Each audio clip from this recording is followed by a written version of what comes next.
wah film gue ditonton jutaan orang nih. Kolaborasi ya, saya selalu percaya dengan kolaborasi gitu ya. Penonton bioskop pasti balik. We all believe that.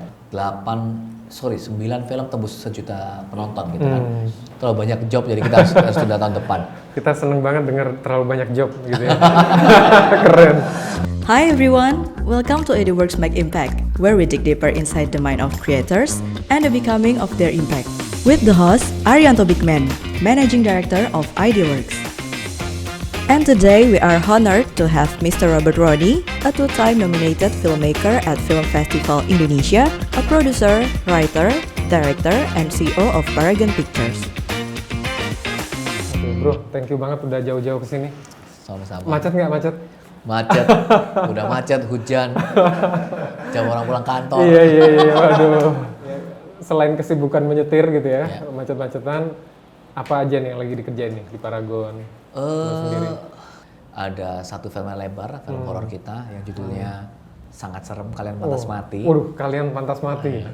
Kedua, kita juga selesaikan post-pro serial kita, Catatan Akhir Sekolah The Series. Oh iya. Terus development juga masih jalan terus. Ada satu serial untuk OTT lokal, satu serial untuk OTT luar negeri, dan satu film feature untuk OTT luar negeri juga. Gitu. Iya. Seru banget sih itu, maksudnya pastinya akan nge-reach banyak banget orang.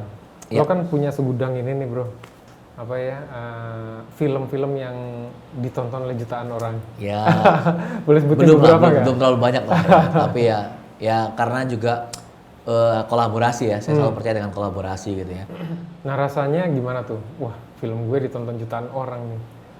Boleh dibilang sebenarnya memang dari pertama memang saya suka nonton film sejak kecil gitu ya. Memang cita-cita pengen bikin film dan nggak nyangka bisa kesampaian sih karena kan sebelumnya kan saya juga sekolahnya bukan film ya. Saya baru akhirnya setelah meniti karir di bidang entertainment selama beberapa tahun baru dapat kesempatan beasiswa, baru bisa sekolah film akhirnya gitu kan. Tapi saya ngerasa bahwa saya dulu itu belajar banyak dari film gitu ya, belajar banyak hal dari film, dan I want to give back to society, itu bikin film yang bisa menginspirasi orang sih, paling nggak yang bisa bikin sesuatu yang mereka bisa belajar atau yang oke sih. Dan memang kita harus bisa bikin film yang bisa itu ya, create conversation lah ya, memberi impact ke orang bahwa makanya saya selalu ngerasa bahwa kalau film hanya sekedar hiburan saya sama sekali nggak setuju sih. Dan setiap kali saya ngomong gini mungkin masih bukan jadi pendapat yang mainstream di Indonesia ya, tapi saya sejak dulu percaya bahwa good film harusnya bisa memberikan impact yang besar untuk penontonnya. Iya, setuju sih. Jadi maksudnya harusnya kita bisa belajar banyak dari film. Jadi impactnya ke orang tuh banyak gitu ya, besar gitu. Syukurlah ada beberapa kita selalu dapat feedback gitu ya, cukup banyak gitu ya. Pertama film Kapan Kawin gitu ya, yang saya produserin dan juga saya tulis skripnya. Dari awal saya pengen menggambarkan orang tua di kultur Indonesia gitu, di kultur Jawa itu ya, kan selalu merasa benar dan pasti nggak mungkin minta maaf gitu ya. Tapi saya pengen bikin memang di endingnya orang tuanya minta maaf ke anaknya gitu. Saya pikir itu sesuatu yang akan jadi terobosan dan bikin sesuatu yang akan jadi omongan gitu ya.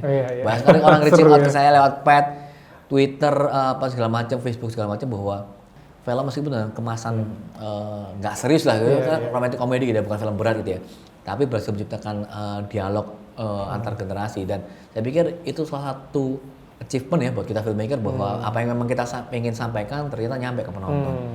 Film kedua yang juga saya sempat tersentuh gitu ya, karena orangnya cerita panjang lebar, jadi masih saya ingat banget itu film Critical 11. Jadi ada suami istri yang nonton, kita nggak kenal ya siapanya, WhatsApp saya dari IG atau gimana gitu, saya lupa gitu ya, bahwa pasangan suami istri ternyata punya problem persis seperti di filmnya itu. Jadi mereka pasangan muda keguguran gitu istrinya ya, dan saling menyalahkan gitu. Wah, mereka berdua nangis sesenggukan setelah nonton film itu. Nah setelah itu suaminya minta maaf ke istrinya, dan mereka mulai dialog lagi. Saya baca cerita-cerita seperti ini bilang wah oke sih. Dan memang kita harus bisa bikin film yang bisa itu ya, create conversation lah ya, memberi impact ke orang, bahwa untungnya sih beberapa film yang sempat saya terlibat itu ada menciptakan hal seperti itulah, jadi saya dibilang cukup puas lah ya. Iya, jadi impactnya ke orang tuh banyak gitu ya, besar gitu. Syukurlah ada beberapa kita selalu dapat feedback gitu ya. Surprisingly setelah selesai pandemi nih lah ya, kita masih dalam pandemi lah ya, transisi gitu ya. Kita percaya bahwa penonton bioskop pasti balik. We all believe that. Tapi kita nggak nyangka secepat itu sih. Dan tahun 2022 ini kan udah luar biasa ya, udah ada 9 film tembus 1 juta penonton gitu kan. Bahkan 6 diantara tembus 2 juta penonton lebih gitu kan. Dan terutama rekor yang luar biasa dipegang oleh kakak Andi Desa Penari 9 juta penonton. Menurut saya sih gak ada satupun yang bisa menduga seperti ini sih. Tapi berarti bahwa penonton film Indonesia itu ada dan haus dengan film Indonesia. Jadi memang kita juga makin optimis ngeliat ke depannya sih. Bikin film-film yang makin bagus, makin big budget dan segala macam. Setelah pandemi dibuka sama beberapa film horor terus naik gitu ya. Nah akhirnya Paragon juga ikut ya, Sebenarnya kita nggak ngikutin tren. Kalau mau jujur ya, karena film kapan kalian pantas mati ini remake dari film Korea judulnya Morning Grave. Kita sudah beli rights-nya itu sejak tahun 2020 dan selama 2020-2021 itu kita sebenarnya udah development scriptnya segala macam sih. Sebenarnya kalau nggak ada pandemi sih kita 2021 udah pasti udah rilis itu. Bahkan tertunda ini itu kita baru rilis tahun ini sebenarnya. Jadi dan sebenarnya kita ada 2 cerita horor yang udah kita develop dari tahun 2020. Satu lagi itu IP baru, ide cerita saya gitu ya. Berdasarkan kisah nyata, belum bisa cerita seperti apa. Berarti original dong bro? Original IP, tapi memang terinspirasi dari idenya udah lama ada, tapi saya pikir gimana ini Eglir cerita Indonesia itu sampai akhirnya saya menemukan sebuah artikel di Indonesia gitu kan, ternyata bisa nih bikin cerita Indonesia. Terus setelah itu kita riset dan kita akan bikin filmnya tahun depan sih. Tahun ini tapi ternyata terlalu banyak job jadi kita harus tunda tahun depan. Wah seru nih, kita seneng banget dengar terlalu banyak job gitu ya. Keren.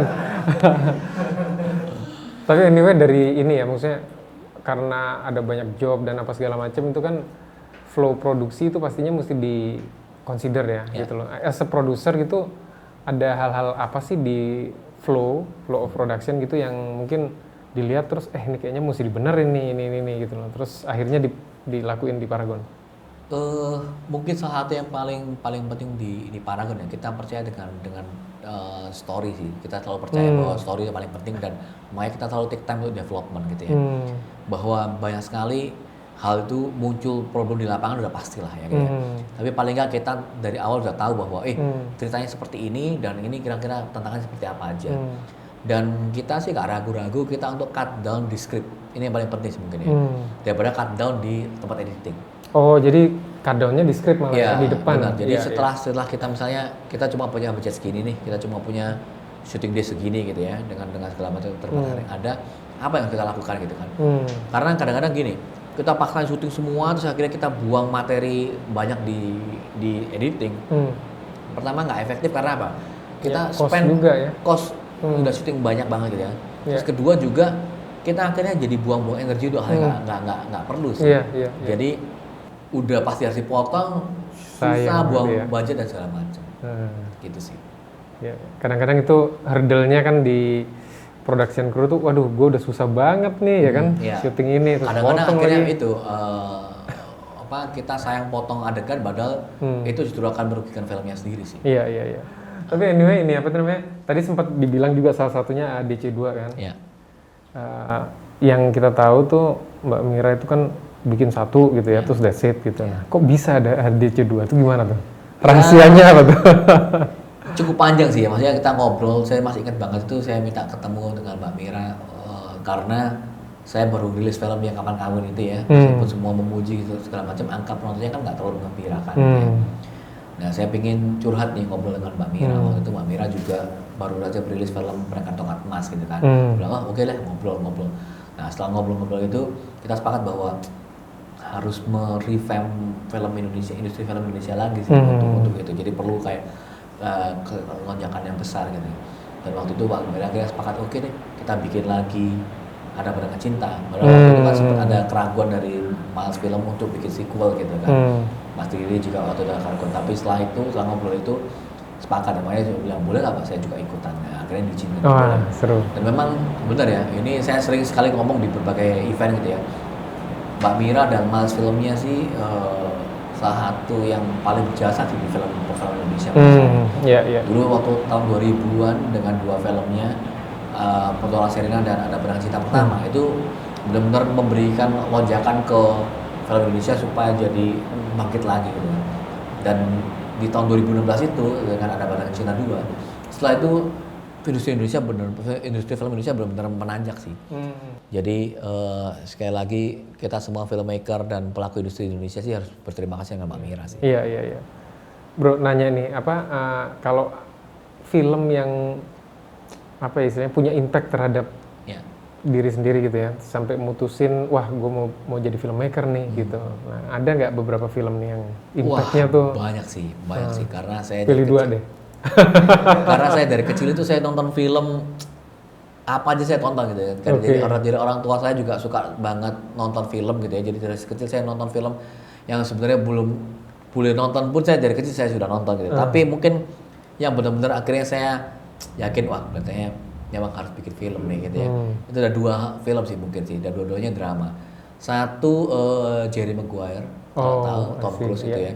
Karena menurut saya film itu sebenarnya ringan dalam kutip gitu ya, romcom genrenya ya. Tapi banyak banget yang coba diomongin di film itu sih. Dan menurut saya oke juga nih, film ringan pun bisa jadi dalam kutip agak berat gitu ya. Dan terbukti film itu kan bukan cuma laku, tapi juga nominasi Golden Globe, nominasi Oscar dan segala macam. Iya. Terus yang kedua film Italia judulnya Cinema Paradiso. Oh itu keren banget ya. Dan itu salah satu film yang bikin saya percaya bahwa film itu nggak cuma sekedar film sih. Iya. Film yang bagus bisa merubah hidup orang sih. Terakhir mungkin advice untuk para filmmaker nih, ada yang general nggak? Saya setiap kali tanya ini saya selalu ngomong nih bahwa sekarang ini calon para filmmaker sih hidup di zaman yang paling enak sih. Oh paling enak sekarang dibanding saya dulu lah gitu ya. Oke. Meskipun saya sih belum tua-tua banget, tapi maksudnya dibanding era saya masih zaman SMA gitu ya atau kuliah gitu ya, beda banget sih. Dulu saya waktu itu mimpi jadi filmmaker aja nggak kebayang gimana caranya gitu kan, semua mahal, semua susah gitu kan. Sekarang kalau pengen jadi filmmaker, you can just do it by yourself. Halangannya cuma imajinasi sama niat aja sih. Karena sekarang cuma berbekal dengan smartphone aja udah bisa bikin film. Dengan software editing yang free, gratis, yang bisa di-download juga bisa bikin film gitu kan. Bisa kasih efek, bisa kasih sound segala macam. So batasnya cuma niat dan imajinasi. Jadi para calon filmmaker di luar sana yang pengen bikin film, gak usah nunggu dapat budget ratusan miliar just do it sih. Dan dari sana orang akan lihat bahwa memang punya talent apa enggak ya. Dan sekarang platform banyak gitu kan. Setelah bikin film pendek atau apa gitu bisa diupload di YouTube atau di platform segala macam gitu kan. Dan kalau misalnya memang orang lihat, oke juga nih anak ini gitu kan. Possibility is endless sih saat ini sih. Iya, thank you. Wah, keren banget sharingnya. Thank you bro. Sama-sama. Semoga lancar terus, Jaya. Amin.